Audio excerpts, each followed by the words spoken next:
विषय अर्थशास्त्र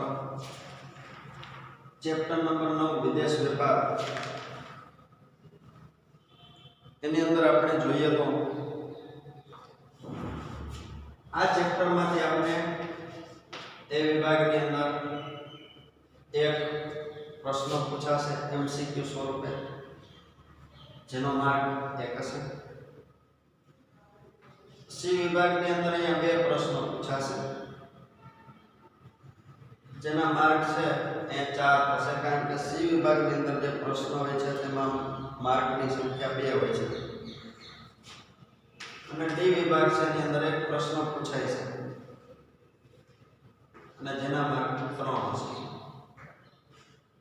એટલે કે એ વિભાગની અંદર એક પ્રશ્ન સી વિભાગની અંદર 2 પ્રશ્ન ડી વિભાગની અંદર એક પ્રશ્ન એ વિભાગની અંદર એમસીક્યુ જેનો 1 માર્ક सी विभागની અંદર 2 પ્રશ્ન જેની અંદર 2 માર્કના પ્રશ્નો પૂછાય છે અને ડી વિભાગની અંદર 1 પ્રશ્ન डी विभागની અંદર 3 માર્ક્સના પ્રશ્નો પૂછાય છે। આમ ટોટલ જોઈએ તો અહીંયા 8 માર્કનું ચેપ્ટર છે આપણા માટે।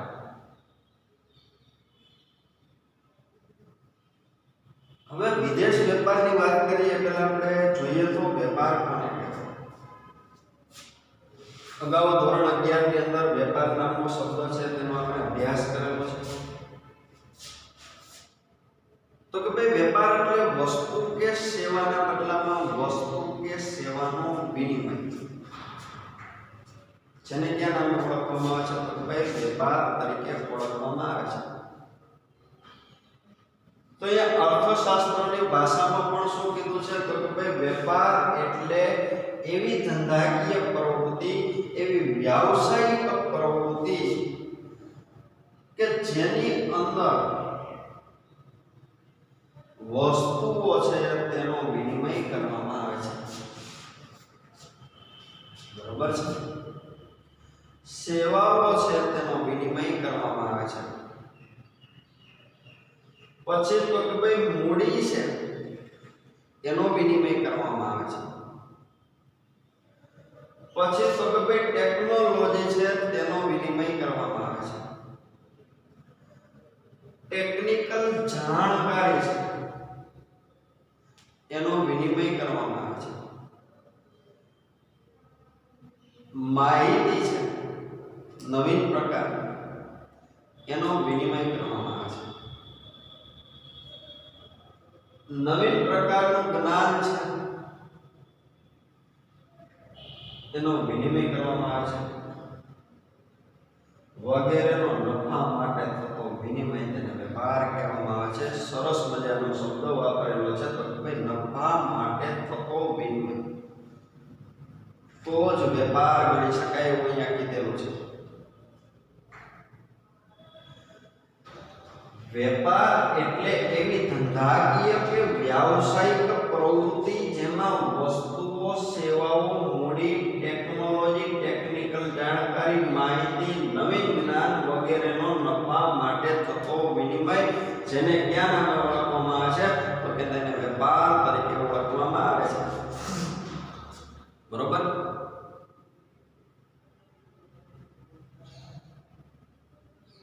હવે આપણે જોઈએ તો વેપાર છે એમાં આપણે કીધું છે આંતરિક વેપાર।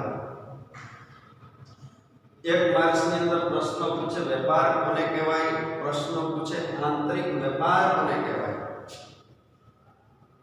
તો કે દેશની સરહદની અંદર થતો વેપાર એટલે આંતરિક વેપાર। દેશની જે હદ છે એ હદની અંદર થતો વેપાર એટલે આંતરિક વેપાર। દાખલા તરીકે આપણે જોઈએ તો ગુજરાતની અંદરથી મહારાષ્ટ્રની અંદર વસ્તુનું વેચાણ કરવું આંતરિક વેપાર।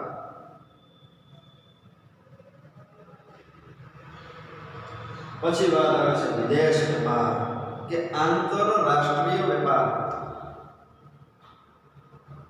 દેશની સરહદની બહાર થતો વેપાર જેને વિદેશ વેપાર કહેવામાં આવે છે આંતરરાષ્ટ્રીય વેપાર કહેવામાં આવે છે। દેશની સરહદની બહાર એટલે કે ભાઈ ગુજરાતની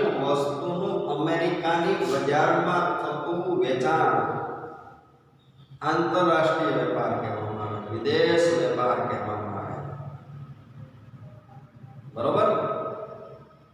હવે આપણે ખબર છે કે ભાઈ અહીંયા આપણા દેશની અંદર આપણે જે તે ટેકનોલોજીનો ઉપયોગ કરીએ છીએ, જે તે ભૌતિક સાધનોનો આપણે ઉપયોગ કરીએ છીએ, એ ભૌતિક સાધનો છે એ વિદેશના છે, વિદેશમાંથી આપણે લાવેલા છે. તો કે ભાઈ વિદેશની ટેકનોલોજી, વિદેશના ભૌતિક સાધનો આપણે લાવેલા છે, તેનો આપણે ઉપયોગ કરીએ છીએ. તો કે ભાઈ તેની પાછળનું કારણ શું છે? તો કે ભાઈ તેની પાછળનું કારણ વિદેશ વેપાર છે. આજે આપણે જોઈએ કે વિદેશની કંપનીની ટીવીઓ છે, વિદેશની કંપનીના મોબાઈલ છે, વિદેશની કંપનીના એસી છે,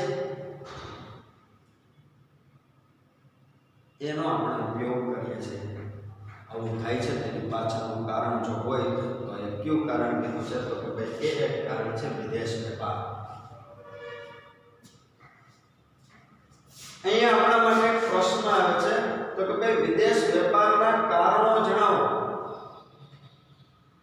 3 માર્ક્સની અંદર પ્રશ્ન પૂછી શકાય અથવા તો 5 માર્ક્સની અંદર પ્રશ્ન પૂછી શકાય. શું પ્રશ્ન પૂછે? તો કે ભાઈ વિદેશ વેપારના કારણો જણાવો. તેમાં નંબર 1 કીધું છે દેશમાં ઉપલબ્ધ ઉત્પાદનના સાધનોમાં તફાવત. તો કે ભાઈ દેશની અંદર ઉપલબ્ધ ઉત્પાદનના સાધનો, તો કે ભાઈ જમીન હોય, મૂડી હોય, શ્રમ કે નિયોજન શક્તિ હોય. અહીંયા કીધું છે દેશમાં ઉપલબ્ધ ઉત્પાદનના સાધનો, તો કે ભાઈ જમીન હોય, મૂડી હોય, શ્રમ હોય, નિયોજન હોય. એ સાધનોની અંદર તફાવત છે. તો કે ભાઈ વિદેશની જમીન ઉપર જે વસ્તુનું ઉત્પાદન સરળતાથી થઈ શકતું હોય એ વસ્તુનું ઉત્પાદન છે એ ભારતની બજારની અંદર સરળતાથી થઈ શકતું નથી. એટલે શું કીધું છે? તો કે ભાઈ દેશોમાં ઉપલબ્ધ ઉત્પાદનના સાધનોમાં તફાવત. મૂડીની વાત કરેલી છે તો કે ભાઈ વિશ્વના વિકસિત દેશોની અંદર મૂડી રોકાણ કરવાના પરિણામે જે પ્રકારનું વળતર મળતું હોય, જે પ્રકારના જોખમનો સામનો કરવો પડતો હોય, એ પ્રકારનું જોખમ, એ મુજબનું વળતર છે ભારતની અંદર રોકાણ કરવાથી મળતું નથી. એટલે શું કીધું છે? તો કે ઉપલબ્ધ ઉત્પાદનના સાધનોની અંદર તફાવત. શ્રમ, વિદેશની અંદર શ્રમિકો, વિદેશના લોકો, જુદા જુદા દેશના લોકો છે, એની પાસે રહેલી ક્ષમતાઓ જુદી જુદી હોય છે. જે તે વ્યક્તિઓ જે તે પ્રકારના કામ કરવાની અંદર આવડત ધરાવતા હોય છે.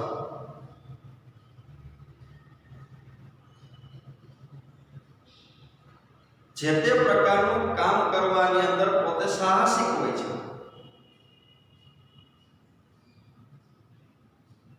એ શું થયું? તો દેશોમાં ઉપલબ્ધ ઉત્પાદનના સાધનોની અંદર તફાવત છે નિયોજન શક્તિ. વિશ્વની અંદર રહેલા, વિશ્વના દેશોની અંદર રહેલા જે લોકો છે, એ વ્યક્તિઓ છે, એની પાસે રહેલી સાહસિકતા, એની પાસે રહેલી જોખમ ઉઠાવવાની ક્ષમતા, એ વ્યક્તિ પાસે રહેલ ચિંતા, બધાની અંદર તફાવત છે. એટલે શું? તો કે ભાઈ બધા દેશોમાં ઉપલબ્ધ ઉત્પાદનના સાધનોની અંદર તફાવત છે. તો ભાઈ આપણે જે મુજબની જમીનની જરૂરિયાત છે, એ મુજબની વસ્તુની જરૂરિયાત છે, એ મુજબની જમીન ન હોવાના પરિણામે એ મુજબની વસ્તુ છે તેનું સર્જન છે એ આપણે કરી શકવાના નથી. શા માટે? તો ભાઈ એ માટેની આબોહવા છે, એ માટેના ભૌગોલિક પરિબળો છે, એ અહીંયા મળતું નથી. જેથી આ સ્થિતિ છે એ જોવા મળે છે.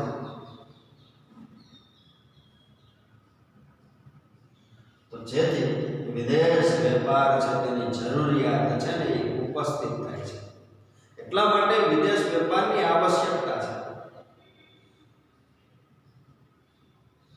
બીજો નંબર કીધો ઉત્પાદન ખર્ચ. તો કે ભાઈ વિશ્વના જુદા જુદા દેશોમાં જે વસ્તુઓનું જેટલું ઉત્પાદન થાય છે એના માટે જે ઉત્પાદન ખર્ચ છે એ પણ જુદો હોય છે. શા માટે જુદો હોય છે?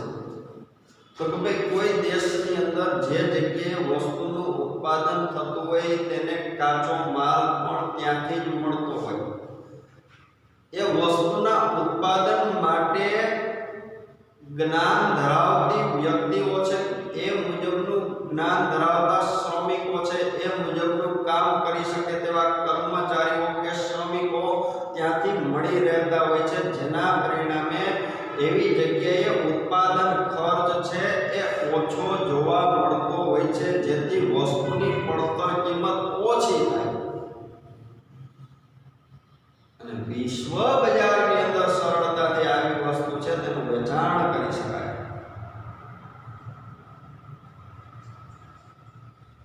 એટલા માટે તો કે ભાઈ વિદેશ વેપારની જરૂરિયાત છે. દાખલા તરીકે આપણે જોઈએ તો આપણા દેશની અંદર કેટલાક રાજ્યોની અંદર મજૂરીનું પ્રમાણ બહુ ઓછું છે, જેના પરિણામે કેટલીક વસ્તુઓ છે તેનું ઉત્પાદન શક્ય બને છે. તો ભાઈ ઉત્પાદન ખર્ચ ઓછા પ્રમાણની અંદર થતું હોય તો એ આપણા દેશની અંદર આપણે ઉત્પાદનનો લાભ લઈએ, પરંતુ જો ઉત્પાદન ખર્ચ છે તે આપણે પરવડે તેમ ન હોય તો એના માટે આપણે શું કરશું? તો કે ભાઈ વિદેશમાંથી તે વસ્તુ છે તેની આપણે આયાત કરીશું અને એ વસ્તુની જરૂરિયાત છે તેને આપણે સંતોષીશું.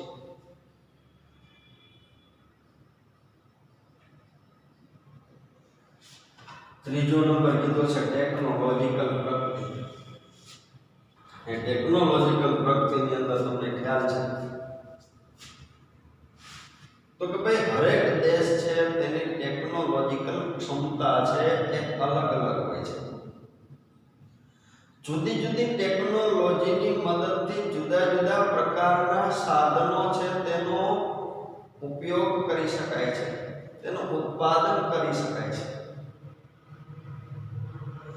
એવી અને એટલી ટેકનોલોજી કે જેનાથી ઉત્પાદનનું પ્રમાણ વધારી શકાતું હોય, ઓછા સમયની અંદર ઉત્પાદન શક્ય બનતું હોય, ઓછા પ્રમાણની અંદર ઉત્પાદન દરમિયાન નુકસાન પહોંચતું હોય એવી ટેકનોલોજી. તો કે ભાઈ હરેક દેશની અંદર ટેકનોલોજીકલ પ્રગતિ છે ઓછી થયેલી હોય છે. જ્યાં મોટા પાયા પર યાંત્રિકીકરણ હોય છે, યંત્રોનો ઉપયોગ થતો હોય છે, ટેકનોલોજીનો ઉપયોગ થતો હોય છે, ત્યાં મોટા પાયા પર વસ્તુનું ઉત્પાદન શક્ય બને છે ને એની પડતર કિંમત પણ ઓછી હોય છે. જેથી શું થાય? તો કે જે દેશોની અંદર ટેકનોલોજીનું પ્રમાણ ઓછું હોય એ દેશ શું કરશે? તો કે ભાઈ ટેકનોલોજી ધરાવતા દેશોમાંથી પોતાના દેશની અંદર વસ્તુ છે તે આયાત કરશે. એટલા માટે વિદેશ વેપાર છે તેની જરૂરિયાત છે. શ્રમ વિભાજન અને વિશિષ્ટીકરણ.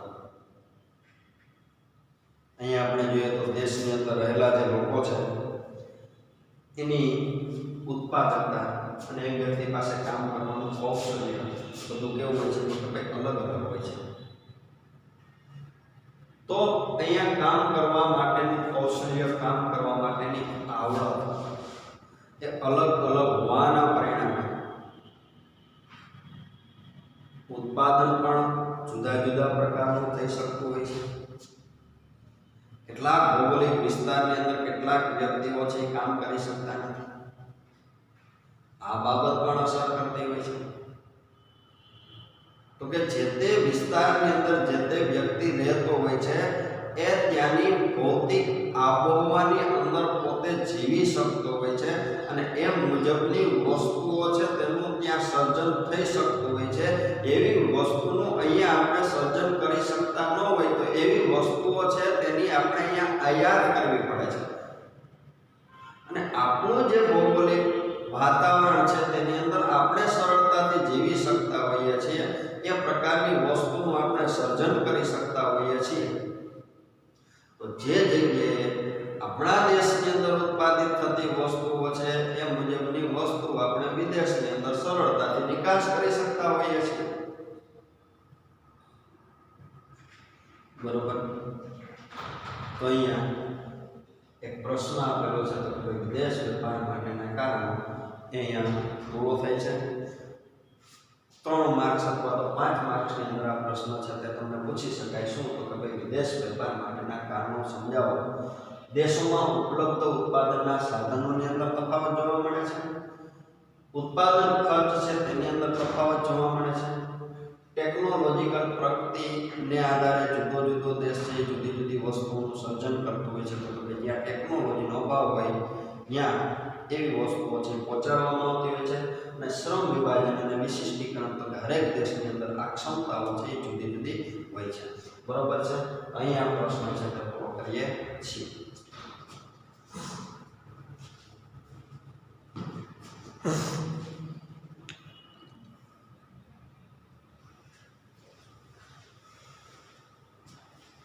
હવે આપણે તફાવત જોઈએ આંતરિક વેપાર અને વિદેશ વેપાર વચ્ચેનો તફાવત તો કે ભાઈ બેની અંદર કેવા તફાવત જોવા મળે છે તો એ કીધું છે કદના આધારે તફાવત તો કે ભાઈ આંતરિક વેપાર છે તેનું કદ છે એ વિદેશ વેપારના કદથી ઓછું હોય છે બરોબર છે કારણ કે વિદેશ વેપાર કોને કીધો છે તો કે એક દેશમાંથી બીજા દેશની અંદર વસ્તુ છે તેનું વેચાણ એટલે કે એનું સ્વરૂપ છે વિદેશ વેપારના કદનું સ્વરૂપ છે તે મોટું હોય છે કોનાથી તો કે ભાઈ આંતરિક વેપાર છે એના કદથી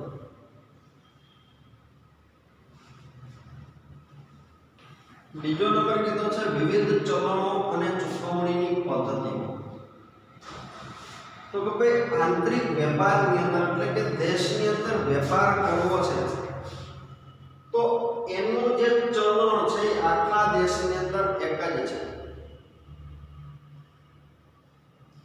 અને એને ચૂકવણીની રીત છે એને ચૂકવણીની જે પદ્ધતિ છે એનાથી આપણે માહિતગાર હોઈએ છીએ એ પદ્ધતિની આપણી પાસે માહિતી હોય છે જેથી શું થાય છે તો કે ભાઈ આંતરિક વેપારની અંદર ચલણ છે અને નાણાંની ચૂકવણીની જે રીત છે એની અંદર મુશ્કેલીનો સામનો કરવો પડતો નથી સરળ છે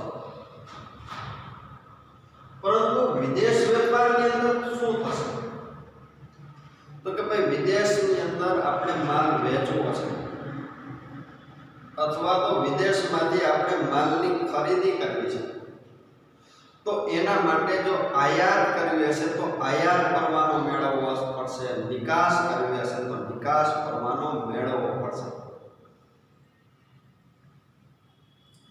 જો વસ્તુની આપણે નિકાસ કરવી હશે કે આયાત કરવી હશે શાખનું પ્રમાણપત્ર છે એ આપણે રજૂ કરવું પડશે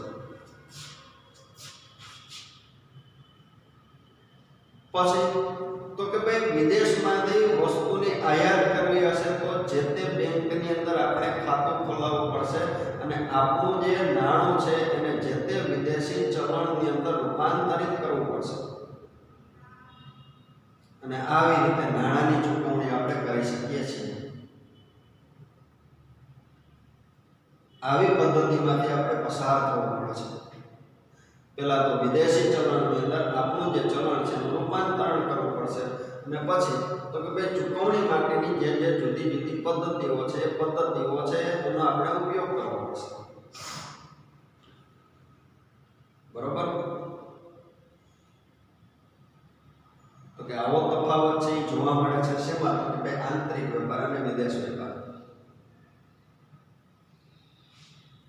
ત્રીજો નંબર કીધો છે ભાષા, સંસ્કૃતિ અને સમાજ અંગેના તફાવતો. તો કે ભાઈ આંતરિક વેપારની અંદર આખા દેશની અંદર જે ભાષા બોલાતી હોય છે, આખા દેશની અંદર જે સંસ્કૃતિ હોય છે, દેશની અંદરની જે સમાજની વ્યવસ્થા હોય છે, એનાથી આપણે પરિચિત હોય છે, જેથી એ મુજબની વસ્તુનું સર્જન કરી અને જે તે લોકો છે તેને આપણે પહોંચાડી શકીએ છીએ. અને વિદેશની અંદર શું છે તો કે ભાઈ જે તે વસ્તુ આપણે એના સુધી પહોંચાડવી છે તો એ ભાષા જરૂરી છે. એની સંસ્કૃતિ મુજબની વસ્તુઓ છે એના સુધી પહોંચાડવી પડશે. શા માટે તો કે ભાઈ એની સંસ્કૃતિ આપણે જાણવી પડશે. કઈ રીતે? તો કે ભાઈ એ લોકોનું હિત છે એને હાનિ ન પહોંચે. એ જે જગ્યાએ શ્રદ્ધા ધરાવે છે એની અંદર એને ઠેસ ન પહોંચે. વિદેશ વેપાર કરતી વખતે આવી બાબતો ધ્યાનમાં રાખવી પડે છે. ત્યાંનો સમાજ, ત્યાંની રહેણી એનો આપણે અભ્યાસ કરવો પડશે અને ત્યાર પછી આપણી વસ્તુ છે તેને એ બજારની અંદર આપણે મૂકી શકીશું. આપણે જોઈએ તો વિદેશની વસ્તુ આપણા દેશની અંદર વેચવા આવી એટલે શું એમને બી લોકોએ આપણા દેશની અંદર વસ્તુઓ છે વેચવા મૂકી દીધી છે. એણે આપણી સંસ્કૃતિનો અભ્યાસ કરેલો છે. આખા વર્ષ દરમિયાન યોજાતા તહેવારોનો એણે અભ્યાસ કરેલો છે. એ માટે એણે નિષ્ણાતોની સલાહ લીધી છે અને એ મુજબ એ વસ્તુઓ છે એ આપણને પીરસે છે. અને આપણે એ વસ્તુના ઉપયોગ થકી આજે આપણા તહેવારોની ઉજવણી કરીએ છીએ. તો એ બધી બાબતો શું છે તો કે ભાઈ એને આપણી ભાષાની અંદર પ્રવેશ કરેલો છે, આપણી સંસ્કૃતિને જાણેલ છે અને આપણા સમાજની રચના કેવી છે એની એને માહિતી મેળવેલી છે. તો કે ભાઈ વિદેશની અંદર વેપાર કરવો છે તો ભાષા જાણવી પડશે, ત્યાંની સંસ્કૃતિ જાણવી પડશે, ત્યાંનો સમાજ જાણવો પડશે. ને એ રીતે તે જગ્યાએ જઈને આપણે વસ્તુનું વેચાણ કરી શકીશું. નંબર ચોથો અહીંયા કીધો છે તો કે ભાઈ વાહન વ્યવહાર ખર્ચનો તફાવત. તો કે ભાઈ આંતરિક વેપારની અંદર વાહન વ્યવહાર ખર્ચ છે એ ઓછો થતો. બરોબર છે? કારણ કે એક જગ્યાએથી બીજી જગ્યાએ માલ છે તે પહોંચાડવો છે તો કઈ રીતે પહોંચાડી શકાતો હોય તો કે ભાઈ વાહન વ્યવહાર જમીન માર્ગે વસ્તુ છે તે પહોંચાડી શકાતી, રેલવે માર્ગે વસ્તુ છે તે પહોંચાડી શકાતી, દેશની અંદર જળ માર્ગે વસ્તુ પહોંચાડવી તો પહોંચાડી શકાતી. તો એ માટેનો ખર્ચ છે તે ઓછો થતો હોય છે. શા માટે તો કે ભાઈ એક રાજ્યમાંથી બીજા રાજ્યની અંદર જવું છે તો ત્યાં માત્ર ને માત્ર જે ટેક્સ છે એ પણ મર્યાદિત હોય છે, એની ચૂકવણી કરવી પડતી હોય છે. પણ વિદેશ વેપાર માટે શું છે તો ભાઈ ત્યાં વાહન વ્યવહાર ખર્ચ છે પ્રમાણની અંદર વધુ થતો હોય છે. કારણ કે એક દેશમાંથી બીજા દેશની અંદર માલ છે એનું વેચાણ કરવું હોય તો એના માટે ટેક્સ છે તેની ચૂકવણી છે તે કરવી પડતી હોય છે.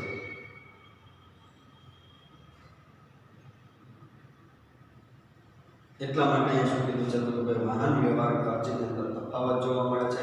આંતરિક વેપારની અંદર ખર્ચ છે તે ઓછો હોય અને વિદેશ વેપારની અંદર વાહન વ્યવહાર માટેનો ખર્ચ છે એ કેવો થઈ જાય છે તો ભાઈ વધુ થઈ જતો જોવા મળે છે.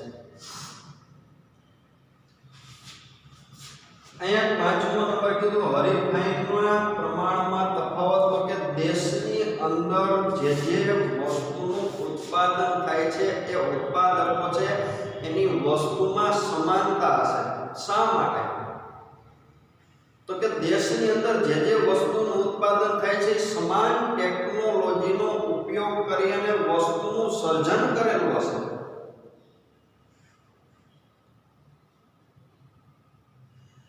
તો કે ભાઈ દેશની અંદર હરીફાઈનું પ્રમાણ ઓછું હશે, કારણ કે દેશમાં રહેલી કંપનીઓ છે એણે ઉપયોગ કરેલી ટેકનોલોજી છે, એણે ઉપયોગ કરેલી પદ્ધતિ છે, બધી વ્યક્તિઓ પાસે રહેલું જ્ઞાન છે, એ બધું કેવું હોય છે તો કે ભાઈ મળતું આવતું હોય છે, ભળતું આવતું હોય છે.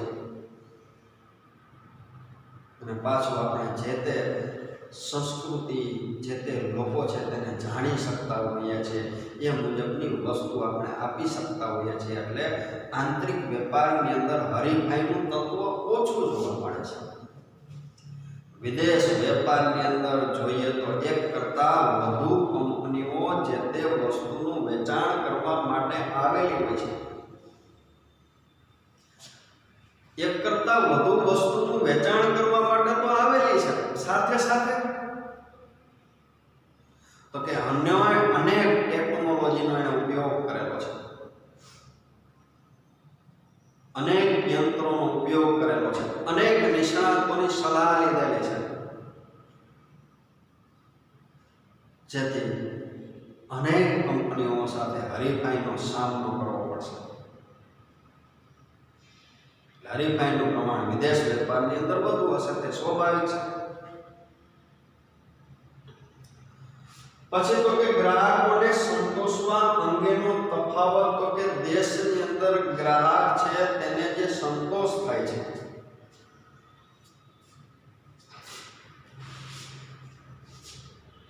એ સરળતાથી જાણી શકાય છે અને એને સંતોષ સરળતાથી આપી શકાય છે,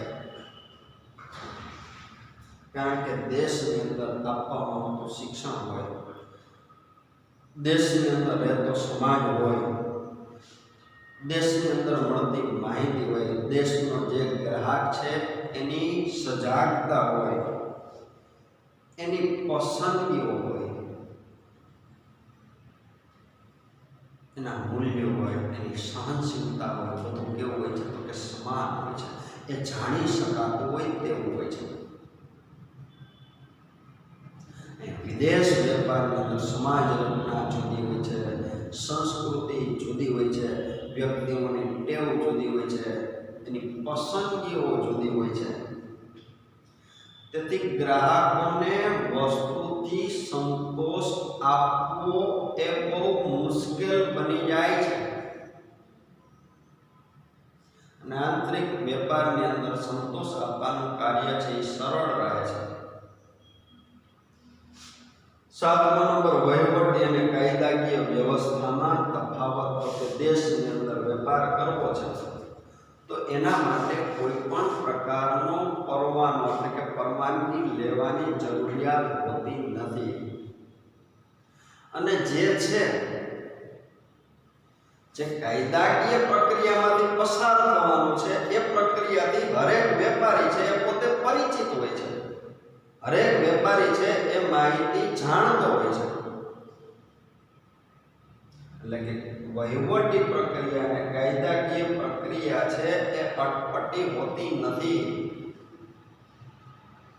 અને વિદેશ વેપારની અંદર તો કે જે તે દેશની અંદર વહીવટી પ્રક્રિયાઓ જુદી હોય છે, કાયદાકીય પ્રક્રિયાઓ જુદી હોય છે, એના માટેની વિધિ છે એ પણ જુદી હોય છે, વિધિ પણ અટપટી હોય છે. ત્યાંના નિયમો છે, તેના કાયદાઓ છે, તેને પહેલા ચોક્કસપણે જાણવા પડે છે અને એ મુજબ આપણે વસ્તુનું સર્જન કરીને વિદેશની અંદર સરળતાથી તેની નિકાસ કરી શકીએ છીએ. તો અહીંયા આપણે જોઈએ તો તફાવત છે તે પૂરો થાય છે. ફરીથી એકવાર જોઈ લઈએ. આમાં કીધું છે કદના આધારે તફાવત. તો કે ભાઈ કદ, આંતરિક વેપારનું કદ છે એ નાનું હોય. શેનાથી? તો કે ભાઈ વિદેશ વેપારનું જે કદ છે એના કરતા. પછી તો કે ભાઈ વિવિધ ચલણો અને ચૂકવણીની પદ્ધતિઓ જુદી જુદી હોય છે. તો કે દેશની અંદર વેપાર કરવો છે તો એના માટે તો કે ભાઈ જે તે ચલણ છે, દેશનું ચલણ છે, એનાથી વેપાર થઈ શકશે. પણ વિદેશની અંદર આપણે વેપાર કરવો છે તો એના માટેની જે ચલણની પદ્ધતિ છે, નાણાં ચૂકવવાની જે પદ્ધતિ છે, નાણાં ચૂકવવાની જે રીત છે, એની અંદર તફાવત જોવા મળશે.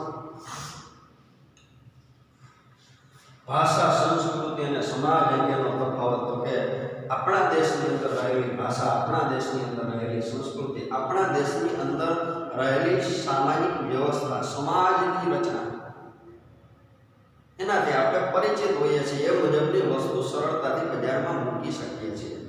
અને વિદેશની ભાષાઓ છે, વિદેશની સંસ્કૃતિ છે, વિદેશની સમાજની રચના છે, આ બધું આપણે જાણતા હોતા નથી. વિદેશ વેપાર કરવો છે, ત્યાં વસ્તુ છે એ આપણે મોકલવી છે, તો એના માટે પહેલા આ બધી બાબતો છે એ જાણવી પડશે અને ત્યાર પછી આપણે સરળતાથી વેપાર છે તે કરી શકીએ છીએ. પછી તો કે ભાઈ હરીફાઈના પ્રમાણમાં તફાવત, દેશની અંદર આંતરિક હરીફાઈ છે તેનો આપણે સામનો કરવાનો હોય છે, જેનાથી આપણે બધા પરિચિત હોય. અને વિદેશની અંદર મલ્ટીનેશનલ કંપનીઓ છે તેની સામે આપણે હરીફાઈ કરવાની હોય છે. તેની બધી બાબતોથી આપણે પરિચિત હોતા નથી અને મોટા પાયે પર મૂડી રોકાણ છે, જાહેરાત પાછળ ખર્ચ છે તે કરવો પડે છે. ત્યારે વિદેશ વેપારની અંદર આપણે ટકી શકીએ છીએ. ગ્રાહકને સંતોષવા અંગેનો તફાવત, દેશની અંદર રહેલો જે ગ્રાહક છે તમામ માહિતીથી આપણે પરિચિત હોઈએ છીએ. એક સમાન હોય છે એટલે એને સંતોષવાનું કાર્ય છે, સંતોષ આપવાનું કાર્ય છે, સરળ છે. વિદેશની અંદર એ શક્ય નથી. વહીવટી અને કાયદાકીય વ્યવહારોમાં તફાવત, કે ભાઈ વહીવટી અને કાયદાકીય વ્યવહાર છે તેમાં તફાવત જોવા મળે છે. કારણ કે દેશની અંદર જે વહીવટી કામગીરી છે અને કાયદાકીય કામગીરી છે તેનાથી આપણે બધા પરિચિત હોઈએ છીએ. એની માહિતીથી આપણે જાણકાર હોઈએ છીએ. વિદેશની માહિતી છે, વિદેશની કામગીરી છે, વિદેશના કાયદા છે તેનાથી આપણે જાણકાર હોતા નથી. તેથી અહીંયા આવી પરિસ્થિતિ છે તેનું નિર્માણ થતું હોય છે. અહીંયા તફાવત છે તે પૂરો કરેલો છે. પહેલો પ્રશ્ન અહીંયા જોયો હતો કે ભાઈ વેપાર કોને કહેવાય? આંતરિક વેપાર, વિદેશ વેપાર.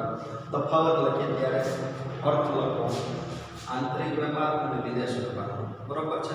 અને ત્યાર પછી આ મુદ્દા સ્વરૂપે તફાવત સ્વરૂપે રજૂ કરવા, જેનાથી શું થશે તો કે ભાઈ વધુમાં વધુ આ ચેપ્ટરમાંથી 3 માર્ક્સનો પ્રશ્ન પૂછાવાનો છે.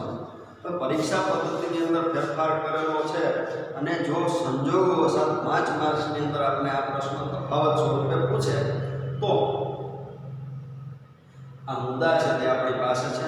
મુદ્દા આધારિત તફાવતની રજૂઆત કરવી, શરૂઆત છે બંનેની વ્યાખ્યા કરવી. આંતરિક વેપાર એટલે કે દેશની સરહદની અંદરથી થતો વેપાર અને વિદેશ વેપાર એટલે કે દેશની સરહદની બહાર થતો વેપાર, બરોબર છે. તો અહીંયા આંતરિક વેપાર અને વિદેશ વેપાર એ પહેલા વેપાર, આંતરિક વેપાર, વિદેશ વેપાર અને વિદેશ વેપારના કારણો છે એ આપણે પૂર્ણ કરેલા હતા અને તફાવત છે તે પણ પૂર્ણ કરેલ છે. અહીંયા આપણો લેક્ચર છે તેને પૂર્ણ કરીએ છીએ.